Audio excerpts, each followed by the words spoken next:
Chapter 3 continues our work with equations and inequalities.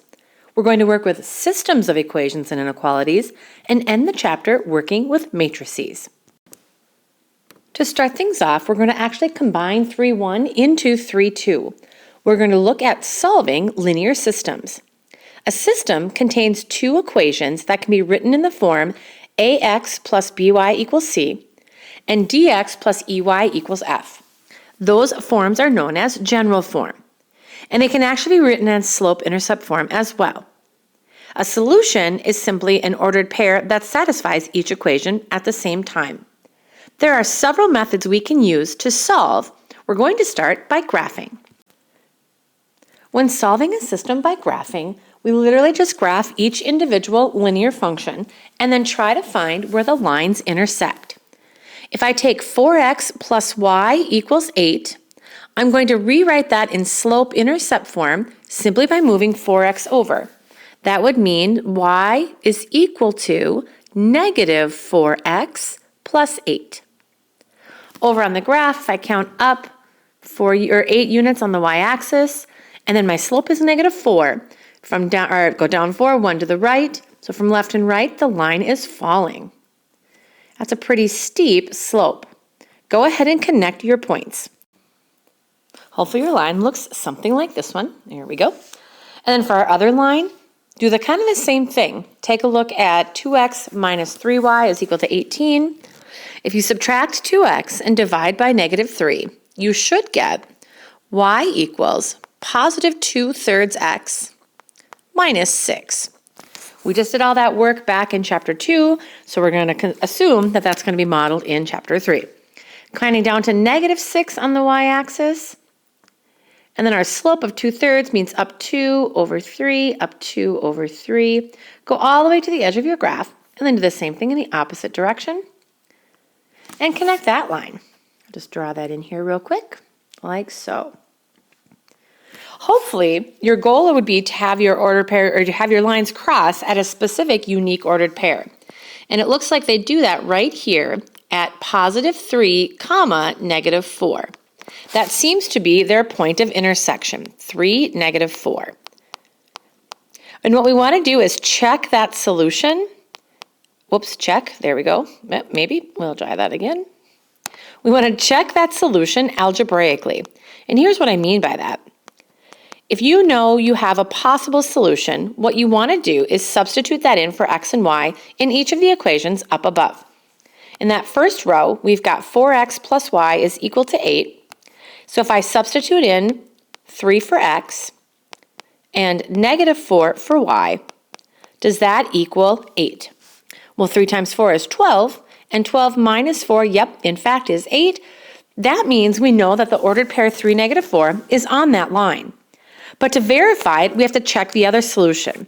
A solution has to work for both equations. If I substitute in 3 for x and negative 4 for y, will this solution equal 18? Well, 2 times 3 is 6, minus 3 times negative 4 is negative 12.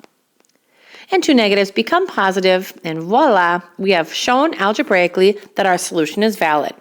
Therefore, 3, negative 4 is our solution. When graphing, there are 3 scenarios that can happen. Up above, we got exactly one solution. The x and y value, or the two lines intersected exactly one time. So we know that we have that ordered pair solution. Sometimes, though, the two equations can form the exact same line, and that means there are infinitely many solutions. And we literally just write IMS. They have every single point in common. The final scenario is if you ended up graphing parallel lines that had no solution. So that just means that they're parallel. And those are kind of the types of options you could see on your homework. Graphing is a completely valid option as a way to solve a system, but it's not always efficient. Sometimes it takes a while to get x and y by itself, and then sometimes there are fraction solutions that are tough to navigate on a coordinate system. Solving algebraically is usually more efficient because you're not relying on your picture to help solve. We have 2 methods that we could apply. One is substitution. And what substitution is it's kind of figuring out one equation and plugging it into the other one. Here's what I mean. In both equations, there should be a variable that's easy to isolate, and you want to avoid using fractions. You're going to substitute that value into the other equation and solve. And then once you get the one variable, you have to go back and get the second variable. Last but not least, you want to write your answer as an ordered pair like we did above. So I know those steps sound kind of strange on their own, but let's put it to the test over on the right. When using substitution as a method, you want to look at both equations and see if there's a variable that's easy to isolate.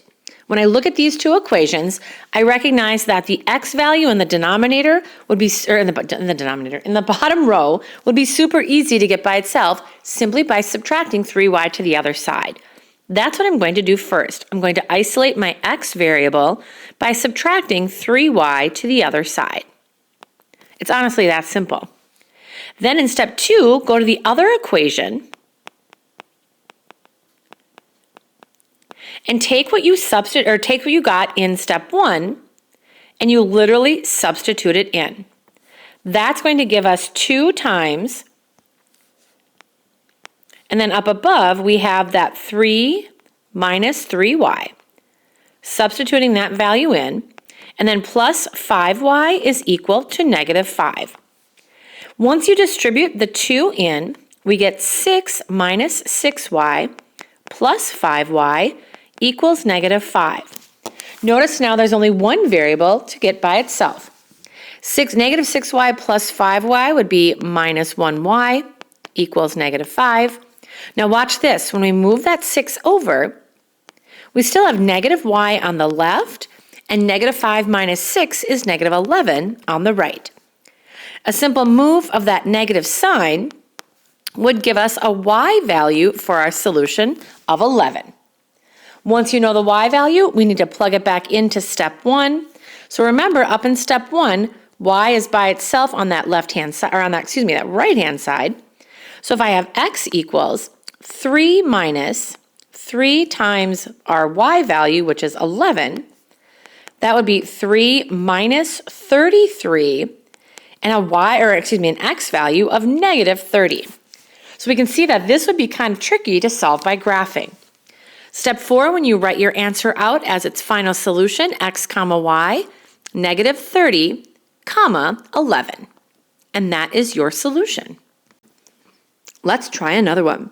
In this system, we have 2 equations, and I notice once again in that bottom row or bottom equation, I have a variable that'd be really easy to get by itself.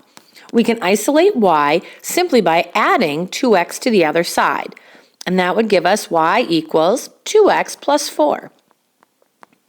Then take that top equation, and what we'll do is we'll substitute in 2x plus 4 where we see y, and that would give us 3x plus 2 times 2x plus 4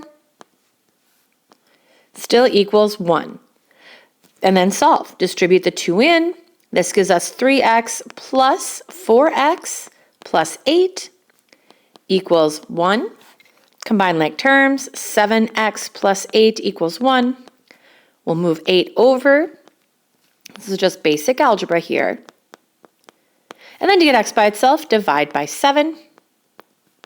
And x should equal negative 1. We're halfway there. Now take that x value and plug it in that step 1. So this is step 3. And if you write out steps 1, 2, and 3, I show the work. I don't necessarily need to see 1, 2, and 3, but that's up to you if you want to stay consistent. Your call on this one. 2 times negative 1 plus 4 would give us negative 2 plus 4, and that would be 2. And there's the y coordinate. Last but not least, state your answer as an ordered pair. And there's your solution using substitution. Solving by substitution is a great method, but there are occasions when getting x or y by itself ends up giving you fractions. Therefore, elimination is a new method which kind of alleviates the need to get fractions. Let's see how this works. Instead of just isolating a variable, you want to take a column of variables and eliminate them. And literally step 1 is just deciding which one makes sense to eliminate. Step 2, you want to convert the variable in that column to have the same coefficients with opposite signs. And that way when you add all the columns together, that column eliminates. Once you solve what's left over, you have to do a little bit of additional work in step 4 to plug it back in to one of the original equations, not question. Wow, original equation. I don't know how that happened. There we go. Sorry about that, everybody. And then write your final answer as an ordered pair. Let's try this method out on the 2 examples on the right. In this first example, we have 3x minus 7y equals 10 and 6x minus 8y equals 8.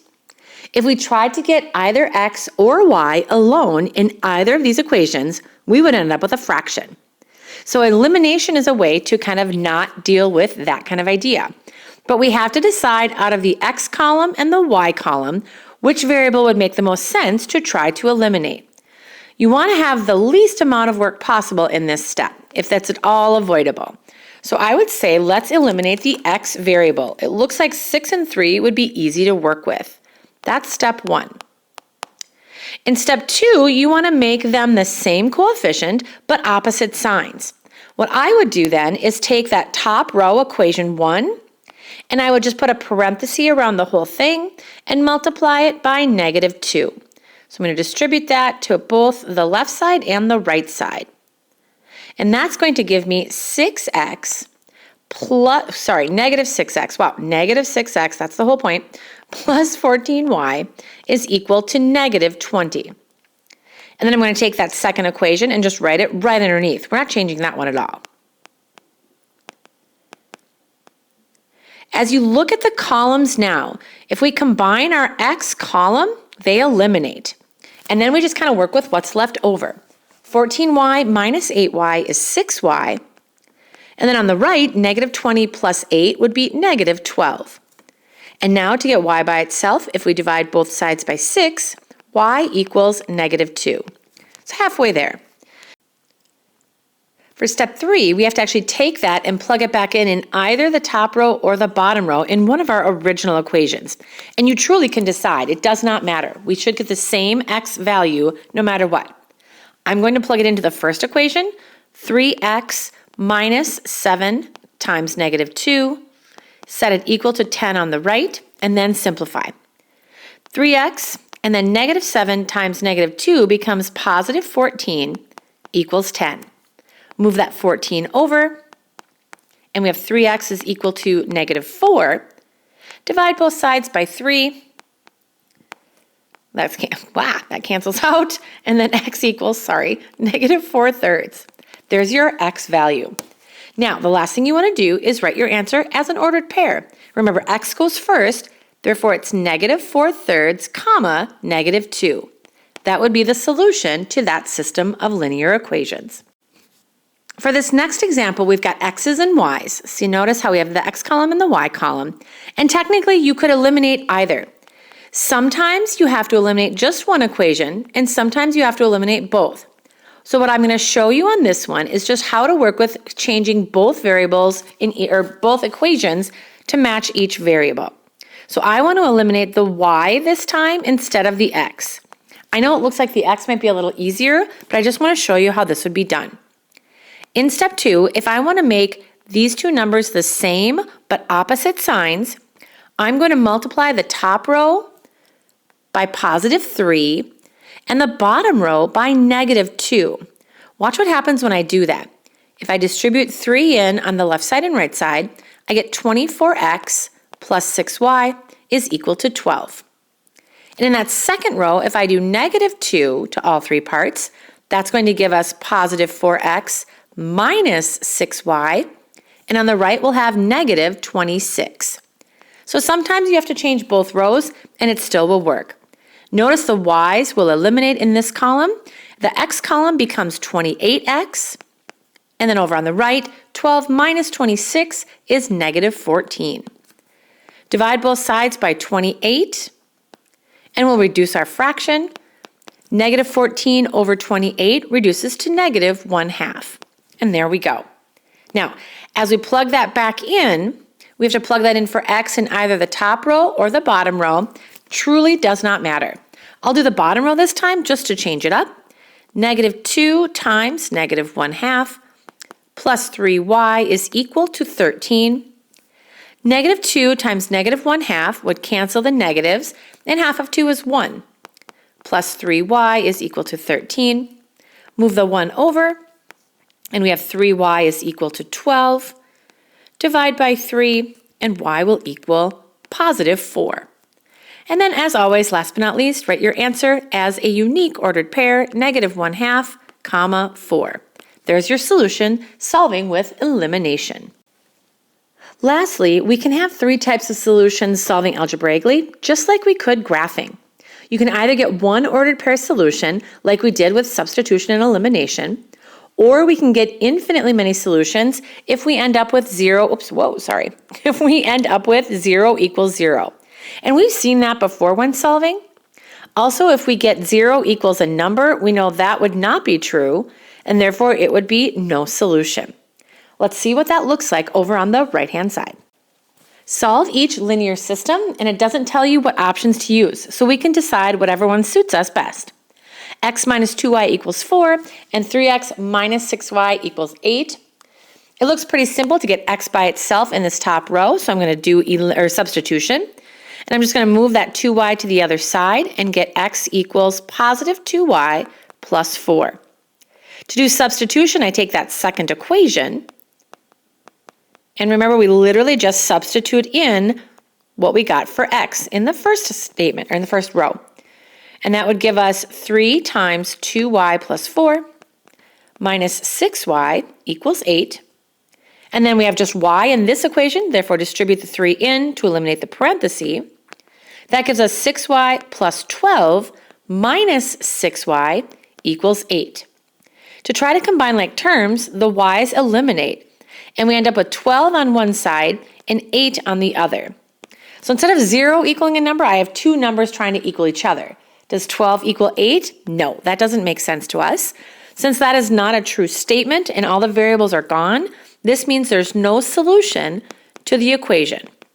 And technically, if we were graphing, they would be the same line. For this second system, 4x minus 10y equals 8. Negative 14x plus 35y equals negative 28. Getting y by itself or x by itself would be pretty tricky, and we'd end up with some fractions here. I would encourage elimination. But the other part with that is it doesn't look like either column is going to be necessarily any easier than the other to try to eliminate. So I'm going to go with x, and we'll just see what happens.